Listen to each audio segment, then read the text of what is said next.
avoiding black and white thinking is a general important thing in health. We need to get away from this "it's good for me, it's bad for me" kind of total dichotomy. Things are better and worse. Things are more or less balanced. Hello, and welcome to our Ask the Expert podcast series. I'm Julia Wellstead, and I'm part of the HG team. Now, today we've got Dr Andrew Morrice joining us to talk about why having a healthy mind and body matters. Now, as well as being an HG practitioner, Andrew is a GP in Somerset, where he has been a partner for about 20 years, I think, in a busy medical practice. And he's also had a lifelong interest in nutrition. And he's developed and tutors the Mind-Body Connection course for Human Givens College. And I have to say it's a course I've attended and can wholeheartedly recommend. So hello, Andrew. Thank you for being part of our podcast. Hi. Hi, how are you? Pretty well, I'd say. It's what you would call a soft day down here. What does that mean? Not too busy? Nice and wet. Wet. Right. The plants are getting a good watering. So right. Well, it's one of those gentle days. Yes, we have to allow rain sometimes, don't we? We do. It's a good thing. Yeah. Into each life, a little rain must fall, as they say. That's right. Yes. So, Andrew, you're feeling well. So you're obviously practicing what you preach in terms of nutrition and fitness and health and the mind-body connection. Yes, one tries. Right. I had a rule as a doctor never to recommend anything that I wouldn't be prepared to do myself. Oh wow, that's pretty good, right? It's an interesting rule. I mean, obviously it has its limits, but as a practitioner, it's quite interesting to just say, well, would I do that? Yes. If I was in that person's situation, it just helps with the sort of sense of trying to enter the other person's world, I think, a bit. Yeah. Very much like that, yes. Yeah. So I do try to do as I say, indeed. Nutrition and fitness and health is very much in the news and media these days, and well-being and how not to be stressed and anxious and things like that. And our physical health as well as our mental health is under a lot of stress these days. So that's kind of the interest in that is why we've asked you to share your knowledge today. I just thought, seeing as your mind-body connection day really resonated with me, and I came out just feeling I'd learned so much. So I wonder, and that is kind of part of this first person's question is what's your mind-body connection day about? So maybe we'll kick off with that. Well, it's interesting. We've got a language. It's probably not even Descartes' fault. I think in the West we have an idea of the mind being separate from the body. Yes. That's got an even longer history than Descartes. I think Descartes just kind of sort of cast it in a sort of form of mental concrete, which we've been living with ever since. And essentially, the mind-body connection is I think of it more as a verb than a noun. In the sense that we need to remember that this is an integrated whole system rather than discrete things. We talk about mental and physical health as if they were separate, but actually that's sometimes a convenient way of simplifying a situation down. So we're just focusing on what mainly needs attention at the particular time. But actually it's an unhelpful idea in the main. And across yes, the board. I see that actually. I hadn't thought of that before, but that's very interesting, isn't it? Yeah, so the mind-body connections are something that we do. We remember or realize or explore what's actually already there. It's not. It's more us becoming aware of reality, I'd say, rather than a thing. Although the emotions in a sense do act, and we can maybe come on to talk a bit more about emotions later, but the big emotional responses like fight and flight are in some ways, could be considered the bridge. Absolutely, yes. Yeah. And I always love the fact that emotion is sort of, that the word means it's something that makes you do something. Exactly, it's a preparation for an expected outcome, and so that proper understanding of emotion really fits well with the Human Givens model, because you've got a pattern match, which is essentially a prediction, and then the physiology flows into a state that is a preparation for that expected outcome. And of course, HG therapists are incredibly familiar with this, fight and flight activation that you see in phobia and trauma and all the rest of it, and all sorts of other emotional pattern matches, some of them pleasant, of course. So the emotions are essentially preparing the organism for action in some ways. Yes, hungry, go and find something to eat. Absolutely. Fearful, find out what it is or run away from it. Absolutely. I may need to fight or flight. A lot of feelings of care and love and connection are actually effectively preparation states to deepen or form a new bond, a new social or emotional bond. We're actually putting our whole being into a stance where that becomes almost in a sense what we're preparing to do, which of course is a really pleasant emotional state to be in. Yes. And actually rather conducive to long-term health. Yeah. So which actually brings us neatly onto a very difficult second question. Now, I think definitely within the human givens approach, I've learned for sure to unpack terms that aren't terribly helpful on their own. Yes. And this second question, what is health? Oh, yes. That's a biggie. And I've noticed, actually, a friend of mine, she said, I'm getting fed up, because she knows what I do for a living. And she said, Jules, I'm getting fed up with hearing sort of, he's got mental health and such like on the radio, so as if having mental health is a problem. Whereas, of course, if someone's not got mental health, they're mentally ill, perhaps. But these terms are all very much nominalizations. And what do we mean? So what do we mean by health, mental or physical? Well, it's a good one, isn't it? I mean, there's a tendency, I think, to see health as, leaving aside this very interesting terminology around mental health, which we might want to come back to, because it is quite an interesting cultural moment, which seems to have happened in the last year or two on my radar. Yes, absolutely. Most of us would agree. But the broader question of health is there was I think cultures have defined health differently. In the second half of the 20th century, there was a tendency to see health as the abolition or absence of disease. No bad things happening. There was, in the World Health Organization's definition of health, there was actually a kind of sense of perfection in that it was a sort of complete absence of disease and a total sort of... Yes, I remember that quote. You might have it written there, have you? But yes. Yeah, and essentially this is being superseded, I think, by a much more human givens-esque model of health in the sort of general discourse, in that there's this idea that really health is the organism being in its optimum state of being able to manage itself, balance itself internally, and to adapt to circumstances. And it meshes quite well with the idea of resilience, which has become another nominalization, of course, in recent years. Yes. But it's the sense that the conditions and the state of the organism are such that you've got your optimum ability to grow, develop, and cope with challenges. And so it's not a state of perfection. It's always in a state of flux. And the nice thing about this idea of adapting and self-managing as health is that it means you could have a chronic illness or a fixed physical deficit, like a missing part of some description, and still sort of attain a health within that set of parameters, within that set of givens of your life. I like that, yes. And of course, this is to do with homeostasis, I suppose. Our body is always trying to get back to that situation where everything's working and everything's in balance. Yes, the body's always trading off and balancing multiple different processes. So it's swinging between demand and maintenance mode, for instance, all the time. So the maintenance mode is quite restful, it's quite restorative.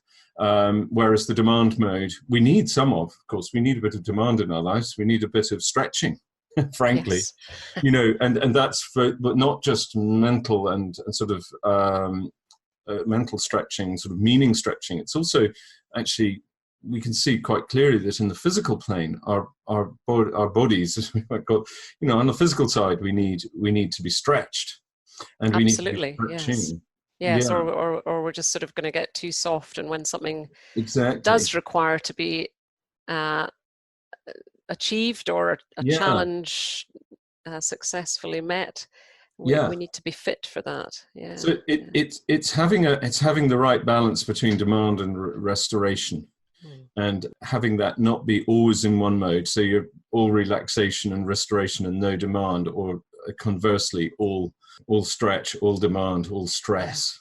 My niece has just gone back to work after a stretch, a phase away from work, and she Mm. said to me the other day, she was worried about going back to work, but she said, there's only so many spas and massages I can have. So she'd obviously reached that limit of restfulness. She's reached peak spa, That's right. and it's time time time for some stress. time for a bothy, perhaps, or That's a spell on a mountaintop with nothing right. but Yes. tarpaulin for shelter. Absolutely, yes. Yes. So, okay, we've established what health is pretty much there. Yeah. That's very good. What are the main things that help a person remain healthy? Well, I think Joe and Ivan just answered this beautifully. And essentially that was the joy of putting together the mind-body connection day, was that I kind of started that process of developing that course with a kind of working hypothesis that the HG working model would apply across the board to health, not just to mental health and emotional, social well-being. And it is indeed the case. If once we establish clearly what all the different needs are, not just our emotional and social needs, but our physical needs. And once we've got a clear view of what are the key resources that need to be developed, and we meet those needs and develop those resources in balance. And of course, the environment has to be part of that story. It's a three-legged stool, certainly the way I think of it.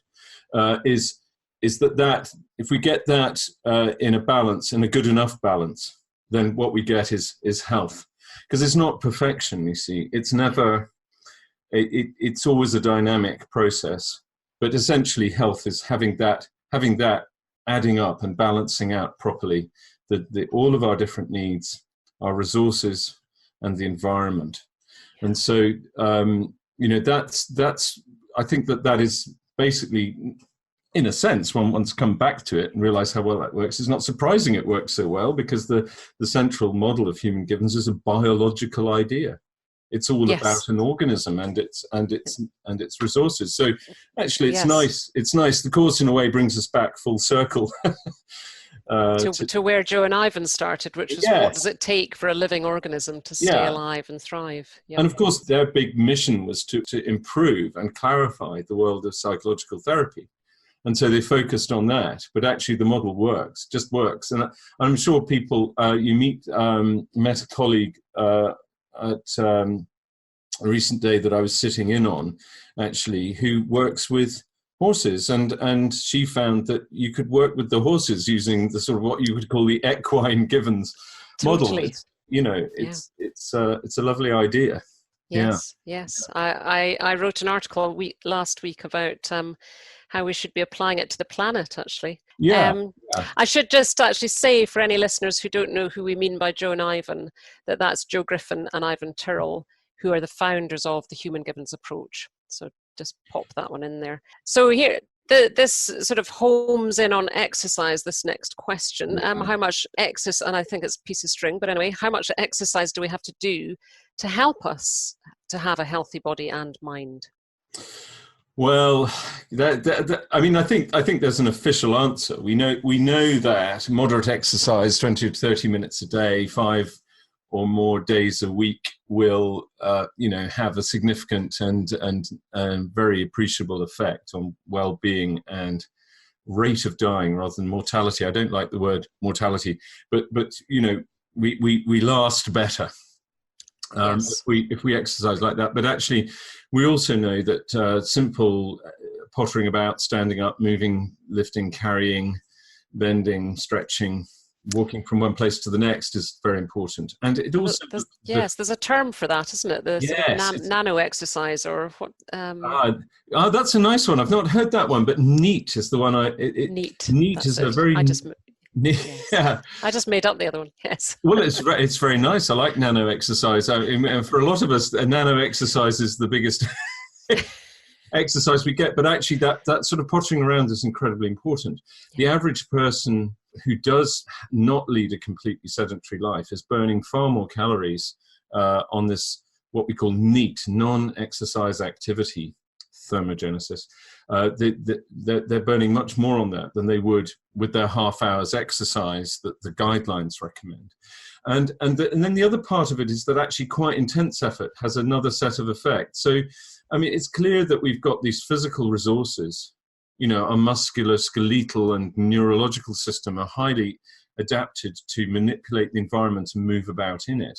And actually, it's got all sorts of modes, you know, from the gentle pottering around or just standing through to, you know, intense effort, you know, lifting something heavy, running fast, you know, climbing something difficult, through to the sort of, you know, and then in the middle, you've got what we tend to think of as exercise. And it looks like the system likes for all of those resources to be activated. I always think back to, you know, the good old days or the bad old days, depending how you think, when we had to run to catch our food and build fires and defend ourselves. And of course, all of that, there was a lot of steady exercise, and then there was a lot of sort of running for many days sometimes to get to the prey or the food source or whatever. Lots of different levels of lots of different kinds and levels of activity. And I think also the other thing that we tend to forget is that those primary lifestyles tended to involve quite a lot of dancing and ritual activity, some of which actually was incredibly intense. I hadn't thought look of at that. the sort of ritual dancing that survives, you know, still in parts of Africa. That's a very, very intense state that they're going into, not just the trance state, but they're going into it through intense physical action. Yes. It's rather fascinating. That's really interesting, isn't it? I mean, of course, we use that. Human givens therapists will sometimes use that as a way of helping a person get into guided imagery, won't they? You know, use movement, you mean physical movement? They might actually get the person to imagine themselves at the gym or running or something like that, if that's the thing that the person finds most relaxing and familiar. I do like these conversations, because that's a new piece of understanding that's just come out in this conversation. Isn't it? That's lovely. Yes. That's always good. I've a couple of my clients spring to mind. One wanted her relaxation to be cycling very fast along a busy road, which I thought was fascinating. Yes. But she said that's when my brain has to totally focus and not be distracted. Yeah. And for another person, it was swimming, which I could understand more. I love swimming, so I could see that was. But in both cases, when they were in guided imagery, I could see their bodies sort of micro moving those things, cycling or swimming. It's interesting, isn't it? And of course, that's one of the lovely things about the human givens model. You know, we're really invited to always try and use what the patient brings and to enter their model of reality. So, and it gives us such a nice way of understanding these seemingly odd ways in. Yeah. Absolutely. You know, not everybody wants to drift along a beach or whatever. No. And again, you know, talking about, you know, I've treated people, one does. I mean, I think this is quite a common experience for human givens therapists. You know, for some people, relaxation is when they've been attacked, when they've let their guard down. And so you have to find another way in. So yes, we were on exercise, I think. Sorry, yes. Interesting. Moving along. But I think also exercise does get people into trances. So I think that's what we've come round to, and trances can be very pleasant and productive places to be. Well, and that's people who long distance run or any sort of exercise where they sort of go through that wall of, and presumably there's a lot of endorphins and things involved, hormones involved. But and endocannabinoids. Oh, yes. There's a very light cannabinoid sort of state that you go into with extending running as well. It's not just a morphine-like, but also a cannabis-like state. Interestingly. Thought I'd mention better. That, which kind of, you know, helps us to understand that. Yes, you begin to understand where the addictive side of this comes from. And Well, I of mean, course, yeah, people get addicted to running as well. So they do, yeah. and I've had a patient recently who'd become addicted to cannabis, and I was able to help him see that through that very clear piece that I originally got from Joe Griffin, which is, I'm sure Ivan has said the same thing, where a drug can only work because there's a natural process that the drug is essentially hacking. Yeah. So we can only respond to opiates because our body would produce opiates in certain conditions. We can only respond to cocaine because we're built to respond to dopamine. We can only, so yes. So our body has to recognize it. Absolutely, it has to. It has to have there has to be a pattern that the body's expecting to meet internally and to match, and we're just putting in a false pattern match essentially with the drug. And what we're doing with, but this guy, I was really able to help him to unpack his addictions. The smoking side of it, the relaxation, the cannabis-like state that he had previously got at the gym and that he was now getting from cannabis. So, once one understands this, you can help people to put things back into their original configuration. So the resources are being activated in the way that evolution originally expected them to be, rather than in artificial and problematic ways, And for so many people, just understanding that, as obviously was the case with that client, makes there's a huge light bulb moment there, isn't there? Yeah, and it also, good explanation always helps to get people off the hook.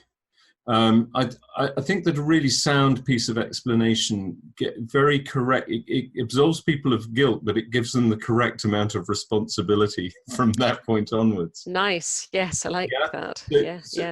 Because we often get into this with health, either the client is a blameless and perfect human being who's just had terrible misfortune, or then people can swing into the other, the black and the white, beating themselves up. It's all my fault. Yeah. And actually, of course, the productive, once we can calm down and we've got a clear map of any given situation, usually it's pretty clear what's the environment, what they can influence, what they can't, what you can help change, that you get to a kind of accurate division of who can act, who's responsible for what, Yes, and what can be done. So it's it's that ownership.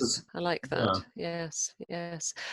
I've got 3 E's written down, and I seem to remember exercise, eating, and probably emotions from your training day, the mind-body connection day. So, and there's a couple of questions here that move on to diet. So shall we? Yeah, let's talk about that. Let's talk about that. So the first one is, there are lots of phrases we use about diet, such as you are what you eat, have a balanced, healthy diet. Are these sort of phrases helpful? Are they, what's going on there? Old wives' tales? My mother used to say everything in moderation, everything in moderation. Everything in moderation. That is a fantastic one. I was just thinking about that this afternoon. Everything in moderation. Well, as a doctor, what I can tell you is that a moderate dose of paracetamol is 4 grams a day, whereas a moderate dose of digoxin, a heart medicine, would be 125 micrograms. 4 grams of digoxin would land you in hospital. That would be big trouble, yes. So moderation, there's this kind of, the moderation in all things, I don't think it's a very helpful idea unless you really understand what a moderate amount of all these different things actually is. Yes. It's not the same. We can't, I have a little quip which seems to help some patients and clients more than others. I say a balanced diet doesn't just mean taking something from every aisle in Tesco's. Because some of those aisles, frankly, are doom-laden places, whereas others you could really well do with filling half your trolley there. Yeah. And so these ideas are kind of fine, but they need a lot of tuning, because they're kind of comforting. And sort of, they relieve you of a kind of sense of burden of guilt, but they don't do it accurately enough. Yeah.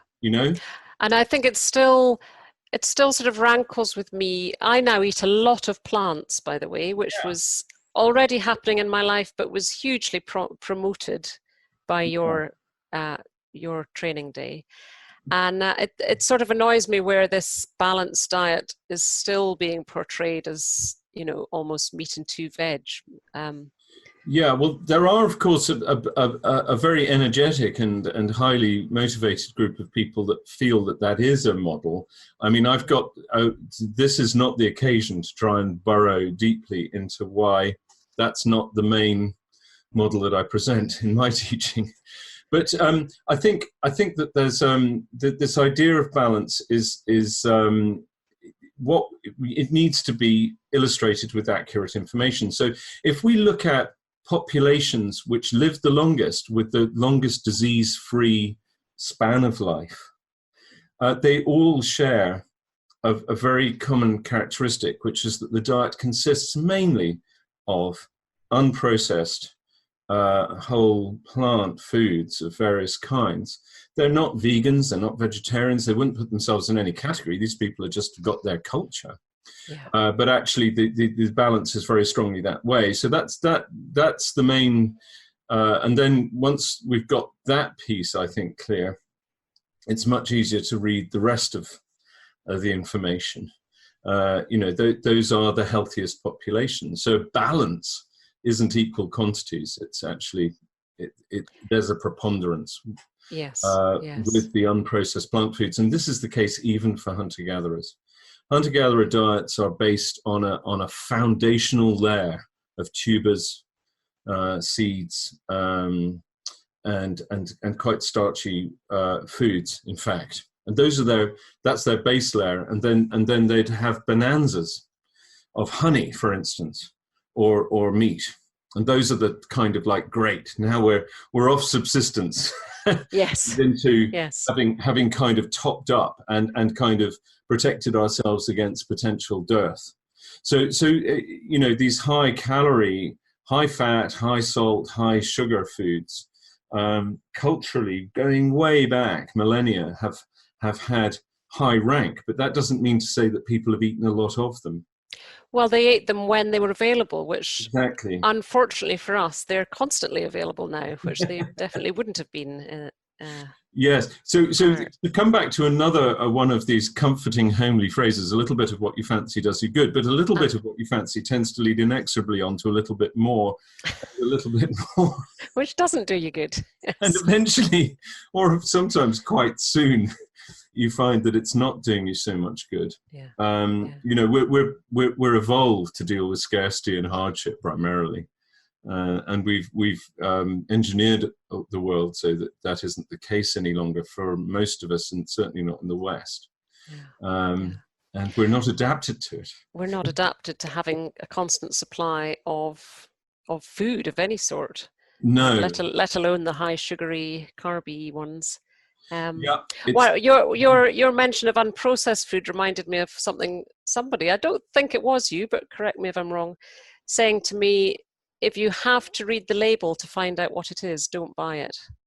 Yes. I think we're still working towards a kind of, because again, like all these things, I mean, I offer my patients two key questions to ask about food. The first question, has it come from an animal or a plant? And the second question is, has it been processed? Yeah. Now, of course, the thing is that actually processing takes all sorts of forms, and some processing is very helpful. You know, potatoes, you know, better. Poisonous if you don't do something to them. Well, they're not so much, I think they're just very, very unpleasant. And tomatoes, much more nutritious cooked. So some processing, we can't just make it black and white. But as a rule of thumb, once an industrial type process has been applied, this tends to be really unhelpful. If it requires machinery, factories, if there's a degree of chemical engineering involved, as there is with most oil extraction, interestingly, you know, as soon as the food stops containing whole food ingredients and starts to contain, you know, isolates of various kinds, then you tend to be in trouble. Yes. Grains switch dramatically. Whole grains are incredibly health promoting. Refined grains, and the more refined they are, the worse they are for our health. And there's a beautiful example. Brown rice protects you against diabetes, and white rice helps to promote it. Same food. Is it just the same thing from the same plant? So, yeah. That's just had that, it's that outer casing then, is it? It's all of it's the balance of nutrients and fiber and stuff that just tips it from one to the other. Yeah. So we're constantly tinkering with nature, and some of that's good, but we tend to not necessarily know, like the Sorcerer's Apprentice, when to stop. Yes. And moving on to this next question, what do you make of trends such as, I almost don't want to call it a trend, but anyway, such as veganism or low carb diets or high protein diets, or, you know? Well, I have separate objections to those two types of category. Objection being, I just want to raise these questions, really, because nothing's ever entirely good or bad. There are insights to be offered by all those different movements. And they've all got something to contribute to our understanding of health. But I think there are some sort of foundational flaws. For instance, if we look at what I call category identity-based diets, like vegan, you're saying I'm a carnivore, or I'm a vegan, or I'm a vegetarian. These are just mental cultural categories. If we look at a supposed plant-eating animal like a cow, it's hoovering up lots of animals in a pasture. It's eating insects and worms and all sorts of things. And in fact, if you take animals out of, and they're not ingesting all of those things in the soil, then they can't get hold of vitamin B12, which we're told we have to get from animals, but it's actually coming from the digestive tracts of animals. Oh, really? Gosh. Yeah. So, including, to be fair, the cows and the sheep and things. But it's actually, B12 is produced by bacteria, not by sheep, cattle and pigs themselves. How fascinating! Another thing I didn't know. Slightly going off the point here about. So the point is that the cow isn't a vegan. Yes. Okay. Chimpanzees eat an overwhelmingly plant-based diet, but when the food runs out, they'll hunt. Yeah. Animals do not put themselves in these categories. And the point about these categories is it comes back to one of these homilies that you mentioned earlier. We are what we eat. The dietary patterns are strongly tied into group and individual identity, and it's one of the challenges for people if their group and individual identity diet is in fact harmful, either in general known to give excess risk, or if it's actually they're in a disease state which it's worsening. Then that's one of the obstacles for people to change, because there's probably a large minority of people who are very happy experimenters with diet. They don't mind changing their diet all the time. They find it rather interesting. But most people, for them, it's really, really strongly tethered in to their sense of who they are. And they get profound a sense of, sometimes a stronger word would do as threat, from the idea of changing. Yes. From that, because if you are what you eat, and you change what you eat, then who are you? Who are you? It's a piece of freight. But people don't think that's what that phrase means, but it's actually programming you. Yes. to think, well, if I am what I eat, then I can't. I don't want to change who I am necessarily. Yes. Well, unless you do, of course, yes. So the problem, like all these group identities, is that people then tend to get into us and them thinking. They tend to get into, being very pejorative or upset with people in the other groups. I've been in groups where vegans have been behaving very badly about carnivores and vice versa. Yeah. So those are the sort of identity-based diets, and I think that's not an accurate. You can eat a vegan diet that is wonderfully unhealthy. Yes, and you could eat absolutely. Well, when my youngest son decided to become vegetarian, I did have to check that he was actually going to eat vegetables, because I wasn't convinced. Yes. At least it'd be more accurate to call him a Pringles-arian. Really. Pringletarian. Yes. A sort of, yes. You can eat a fabulously unhealthy vegan diet, although interestingly you have to really, really go for it with a vegan diet to really, really sock your health. But it can be done, and people do come to harm on vegan diets. People come to harm. But here's another thing you see. What's normal, we discount the effect of. We regard the effects of Western lifestyle as just normal aging and disease profiles. If everyone smoked, we'd regard chronic bronchitis and emphysema as normal signs of aging. Did you see what I'm saying? Yes. Okay, I'm just having another light bulb moment. Yes. Yeah. So what's normal we discount. You could be living in a really, really toxic culture, and everyone's getting to take this back just to reference it back to a more psychological idea, because that is the center of gravity still with human givens. If you're living in an incredibly toxic culture, let's take an example where a culture has changed, where children are routinely beaten. Yeah. Okay. The effects of routinely beating children are just regarded as normal. Normal.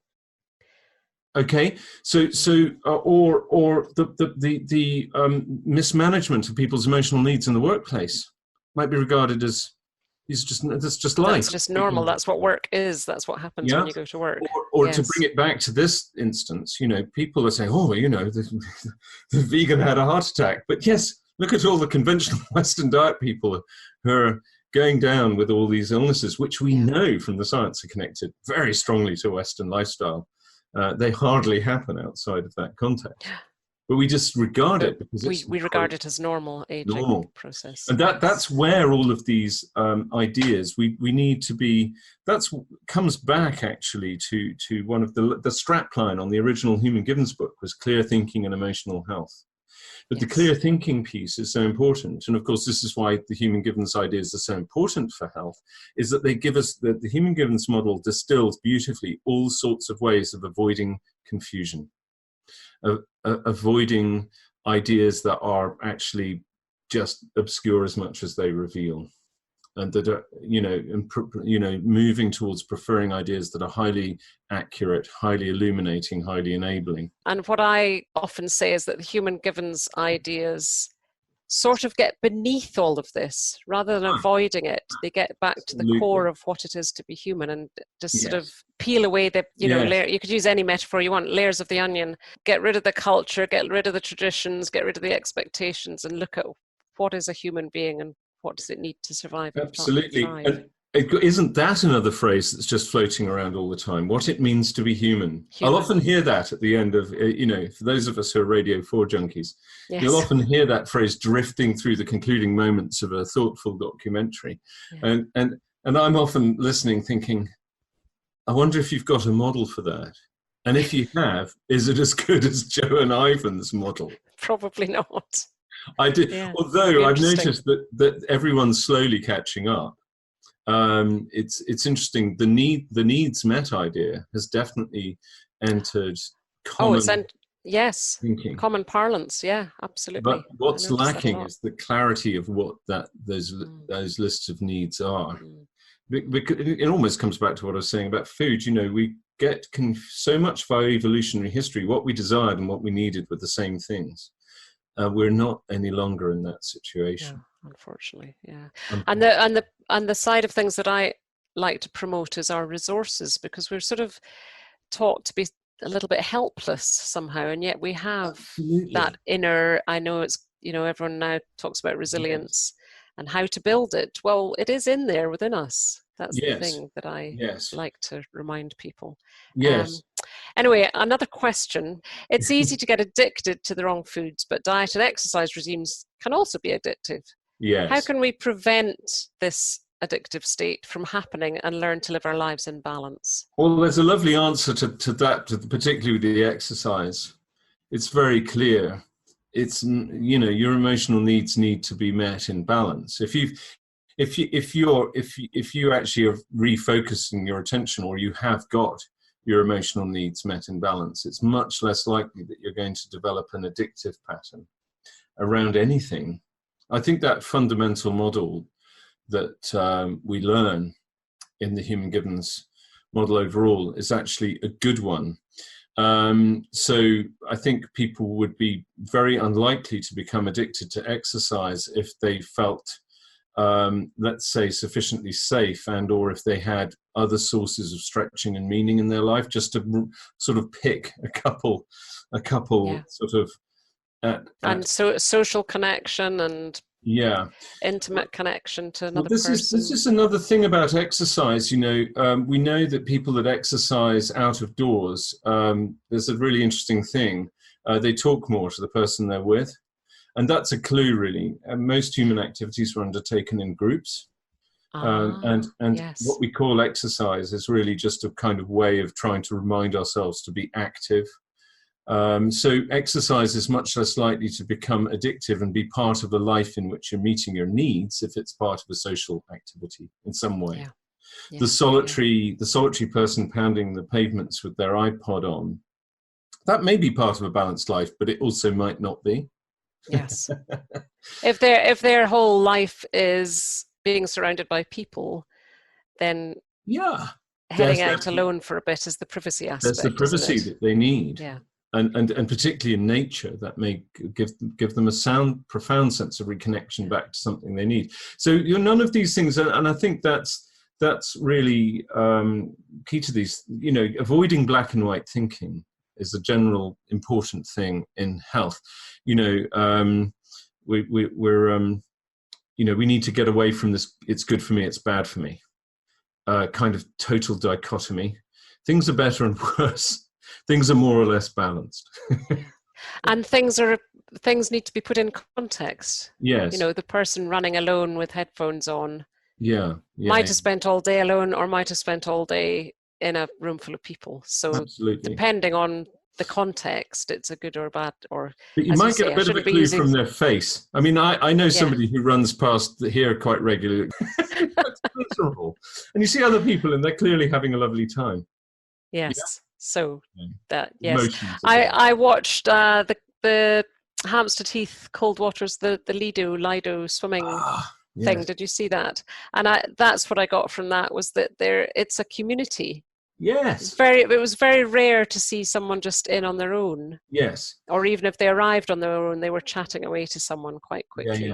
Yeah. So that was a prime example of exercise that is also and I think one who was a tailor by trade, he was sort of interviewed saying, if I can't wait to get there, and if I don't manage to get there one day, it really affects my mood. Yeah. Well, I think we really have covered this, the high sugar or calorie content.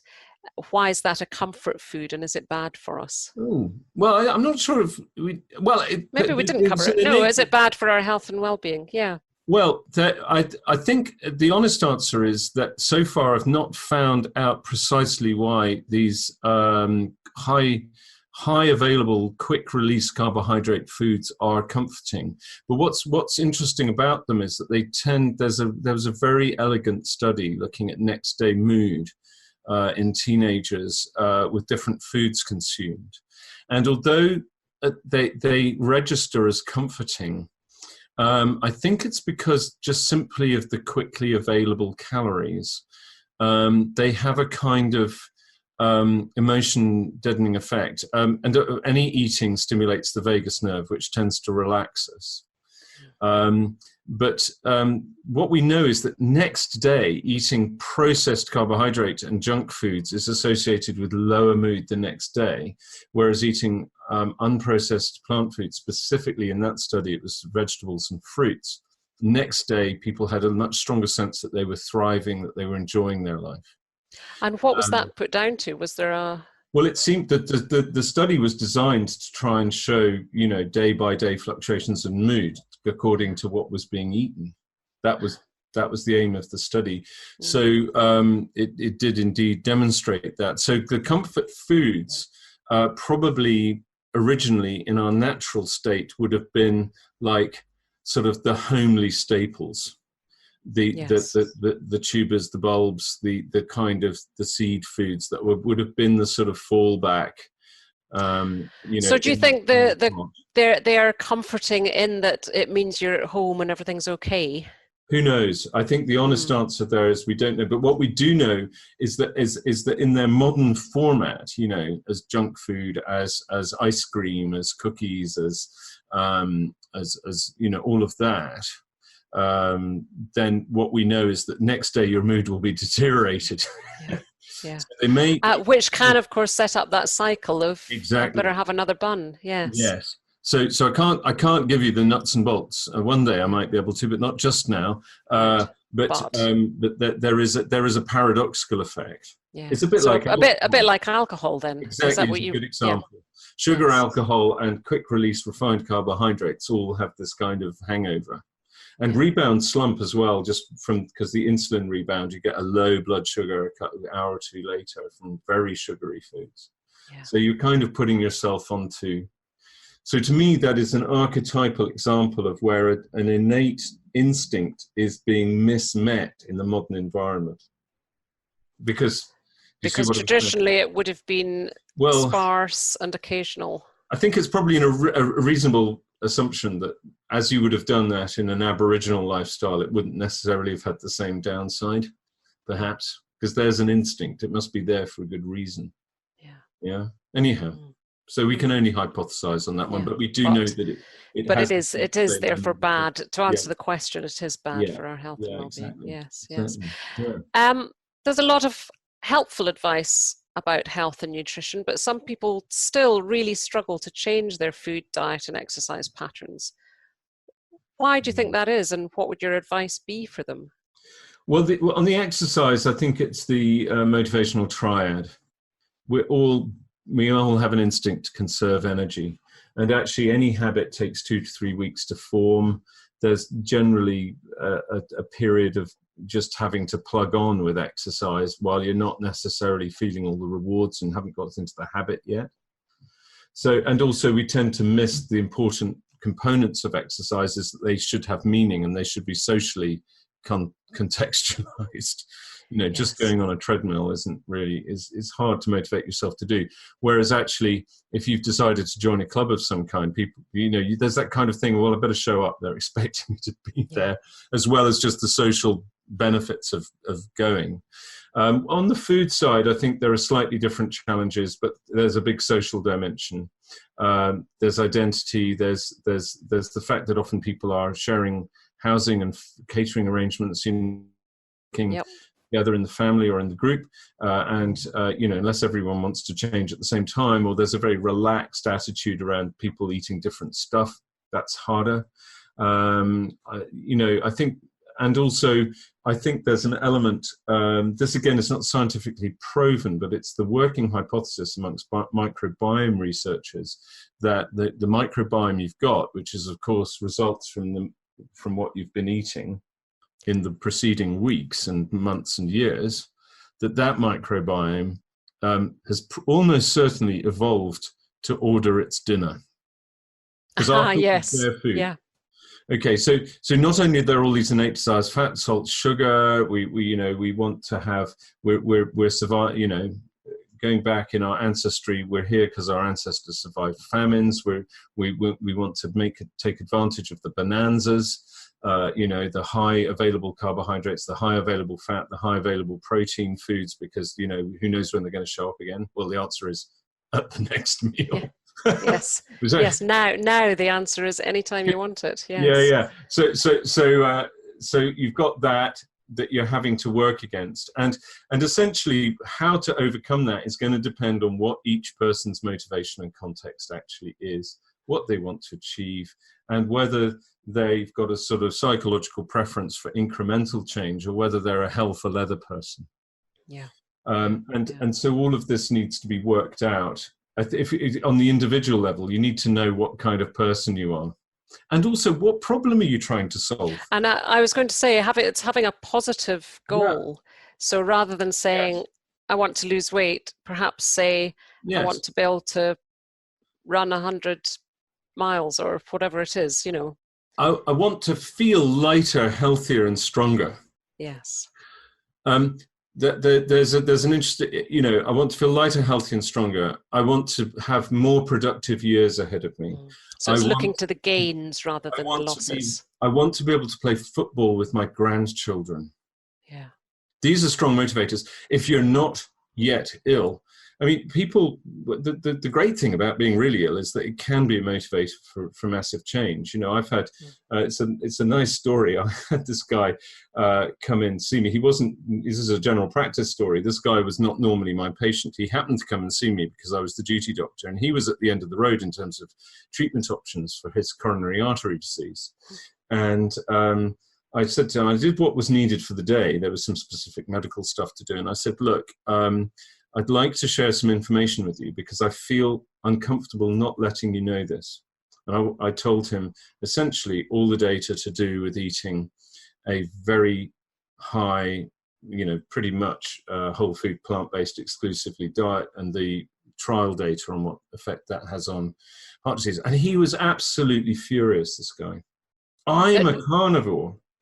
Oh, I see. Oh, I am a carnivore, he said. He literally said that. He was very red in the face already, but he went quite a lot redder and was very angry with me. And I said, well, look, okay, I'm going to write down the name of a book. I'm going to suggest a couple of websites. You are free to do exactly as you choose. I'm not telling you what to do here. I just would like you to have this information available to you in case you would like to look at it. And I didn't see this guy for 3 or 4 years. He showed up again. And I didn't recognize him, for one thing. He was so much healthier. Oh, my goodness. And he said, I'm so grateful to you. You've completely changed my life.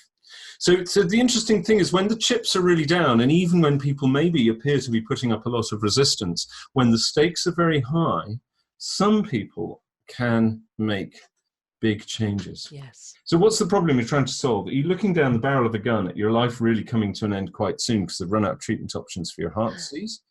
Or are you a reasonably fit and slightly overweight 30-something-year-old who just doesn't feel they've quite got their health in balance? These are different contexts, completely different questions.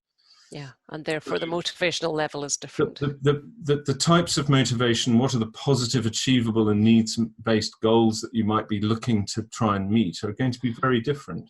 Yeah. And so the obstacles that you're trying to overcome show up looking rather differently. But broadly, they are around habit, sort of ingrained patterns that your physiology is expecting, cultural identity and social identity and group relationships. Those are the big barriers to overcome, and just technical skill. And the key thing when we're helping someone is to find out what those are. Yeah. So exactly. Get the context. Yes. You know, not just have someone come in saying they want to lose a bit of weight and not find out why and what the motivators are. What would that mean to you? What have you tried already? The classic good therapist question. What have you tried already? How did it work? How did it go? What was good and less good about that? What was your experience? What do you want to achieve? Working out with them what skills are missing, what information are they missing? All of these things, they are transferable from talking therapy. Yes. Yes. Now, here's a one that's really just lots of excuses probably, but time and money seem to be a factor, which comes up a lot. Apologies to the person who sent it in. Time and money seem to be a factor, which comes up a lot. Yes. People are looking at changing daily activities. So fast food is convenient. Eating healthily is expensive. I would argue with that one, but working long hours, don't have time, look after kids, can't afford to join a gym.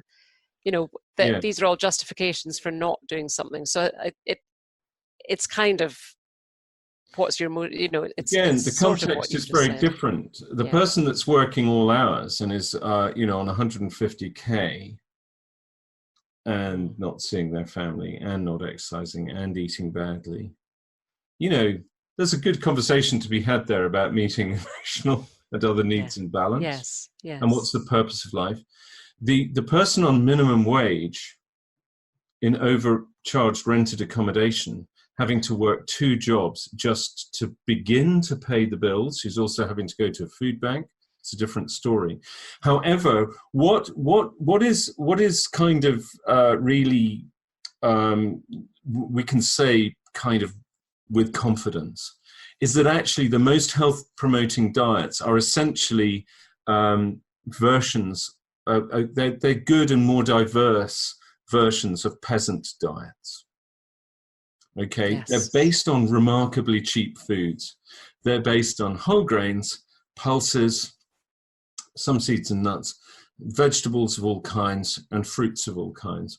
And the vegetables and the fruits aren't so cheap, but some of the most health-promoting vegetables on the planet are incredibly cheap. Red cabbage, kale, these aren't expensive foods. Lentils are dirt cheap. Beans are really cheap. Whole grains are cheap.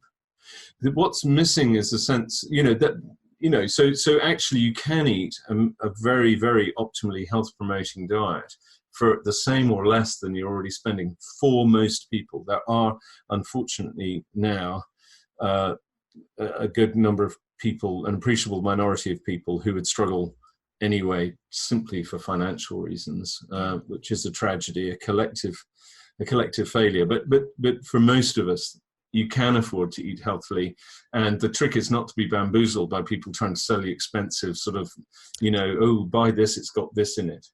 Yes. But actually just remember the simple rules. It's a wide variety of unprocessed plant foods that keep you healthy, and they needn't be expensive.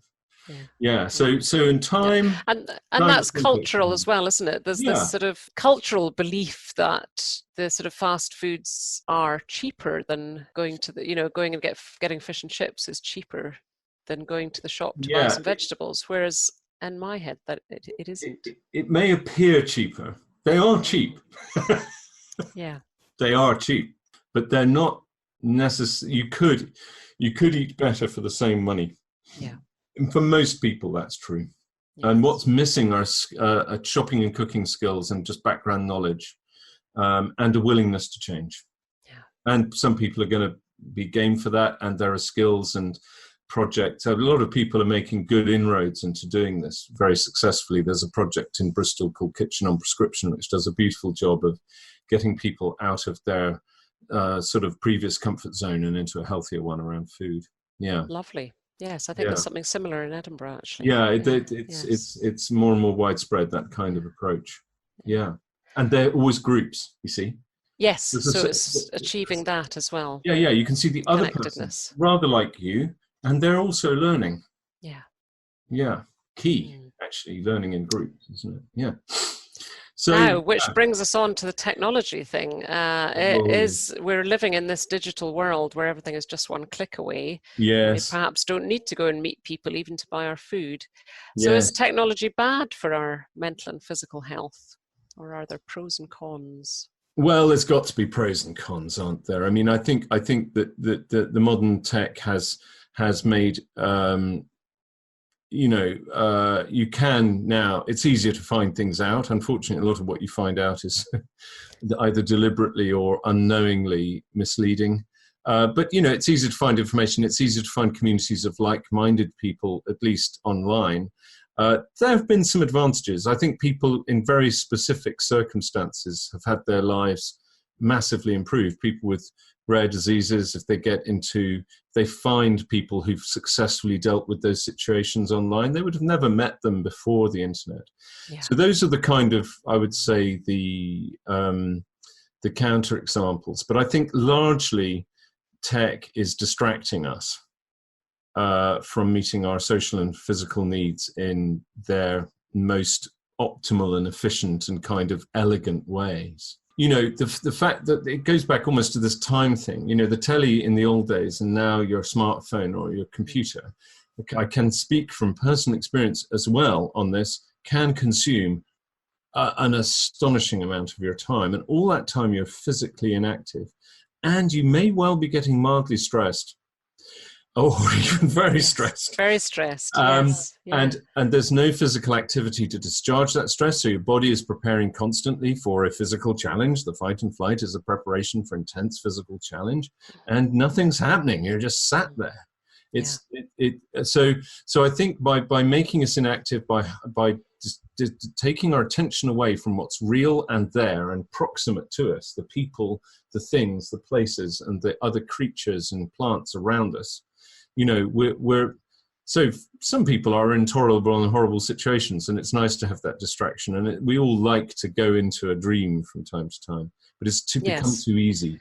It's the storytelling Yes. tent, isn't it? But Yes. not if it's Yeah. there all the time.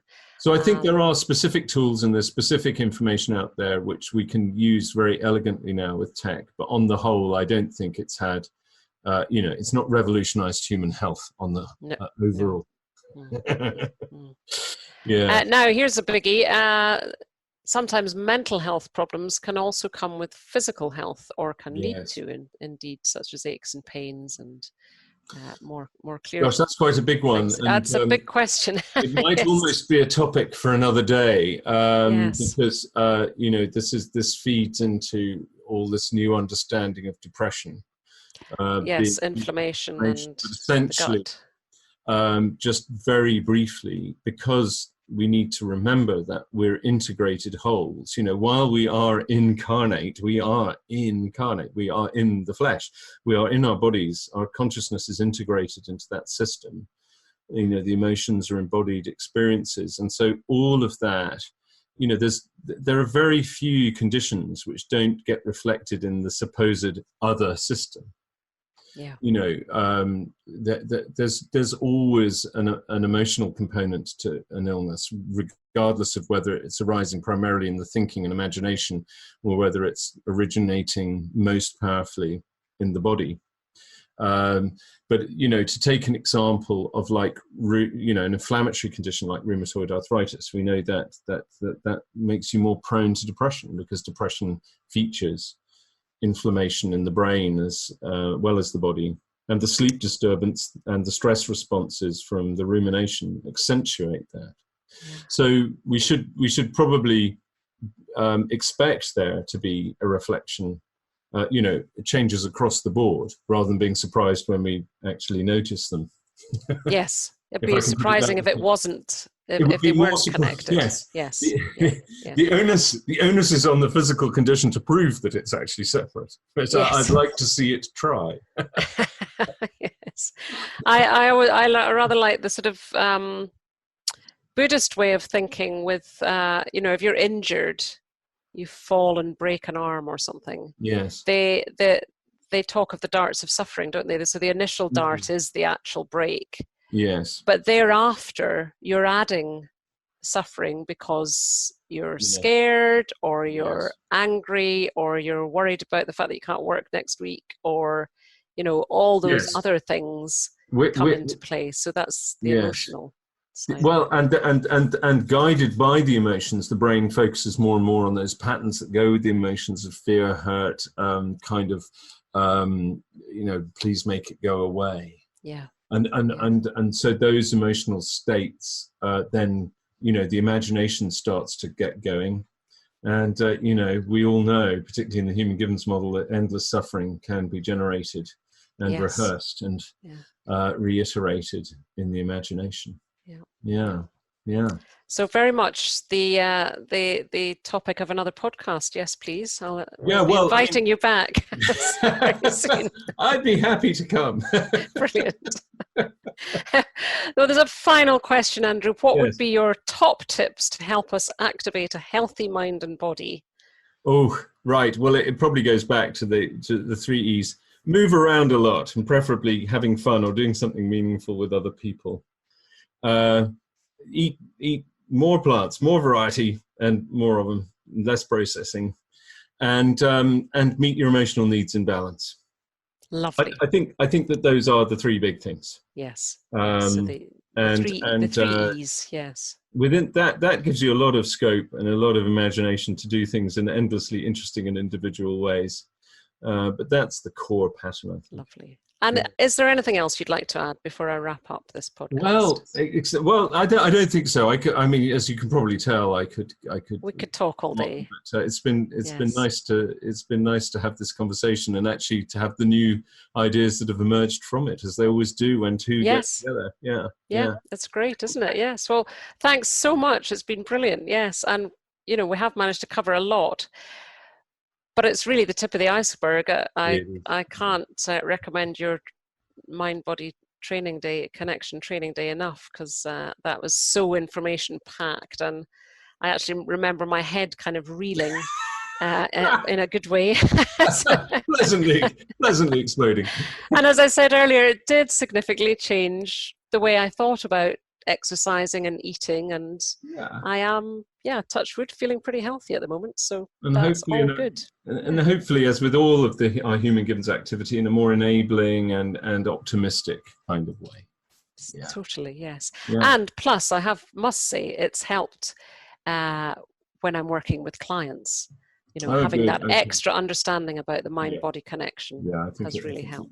So thank you so much. Now, if any listeners would like to know more and also get the opportunity to meet and chat with Andrew, you can attend his one-day workshop, which is called The Mind-Body Connection. It's coming to London on the 11th of July and also the 31st of October this year. Now, it's always very well attended, so do make sure you place your booking early. You can do so by calling the office, which is 01323 811 690.